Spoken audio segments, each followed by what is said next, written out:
दुनिया के हर 12वें व्यक्ति को वायरल हेपेटाइटिस है, चाहे वो क्रोनिक हेपेटाइटिस बी या सी हो। हेपेटाइटिस का मतलब होता है लीवर में संक्रमण। अलग अलग प्रकार के वायरस हेपेटाइटिस पैदा कर सकते हैं। इन्हें hepatitis A, B, C, D और ई वायरस के नाम से जाना जाता है। करीब 4 करोड़ भारतीय हेपेटाइटिस बी वायरस से, 1 crore 40 lakh hepatitis C virus से और 5 से 10 लाख हेपेटाइटिस ई वायरस से संक्रमित है।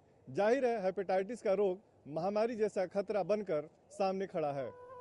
हेपेटाइटिस कई वजहों से हो सकता है, जैसे दवाओं के साइड इफेक्ट्स और ऑटो इम्यून प्रक्रियाएं, जिनमें शरीर का इम्यून सिस्टम लीवर की कोशिकाओं पर हमला करता है। इसके अलावा मलेरिया, डेंगू और दूसरे संक्रमण भी इसके लिए जिम्मेदार हैं। लेकिन हेपेटाइटिस के सबसे अधिक मामले वायरस संक्रमण और शराब पीने की वजह से होते हैं। ये दोनों वायरसेस लिवर को दीमक की तरह खा जाती हैं और ये बहुत देर के बाद पता चलता है कि लिवर की बीमारी ऑलमोस्ट लाइलाज हो चुकी है।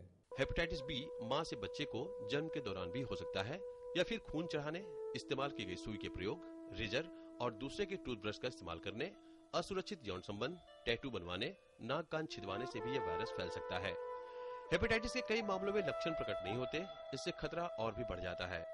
हालांकि कुछ मामलों में लक्षण प्रकट होते हैं, जिनमें शामिल है भूख की कमी, उल्टी आना, बुखार, पेट में दर्द, थकान, कमजोरी और पीलिया। हेपेटाइटिस बी और सी के बचाव के लिए ये ज़रूरी है कि आप कभी भी अगर अपने बार्बर या नाई के पास जाएं दाढ़ी बनवाने के लिए या बाल कटवाने के लिए, तो ये इंश्योर कर लें कि जो वो ब्लेड यूज़ कर रहा है वो फ्रेश है और किसी और के ऊपर यूज़ ना हुआ हो।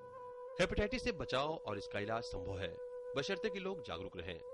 निजी स्वच्छता के अलावा पीने के पानी को उबाल कर पीना, ये वो तरीके हैं जिससे काफी हद तक हेपेटाइटिस से बचा जा सकता है। साथ ही हेपेटाइटिस के वैक्सीन भी उपलब्ध है, जो लंबे अरसे तक प्रभावी रहते हैं। Nitendra Singh, DD news, Delhi.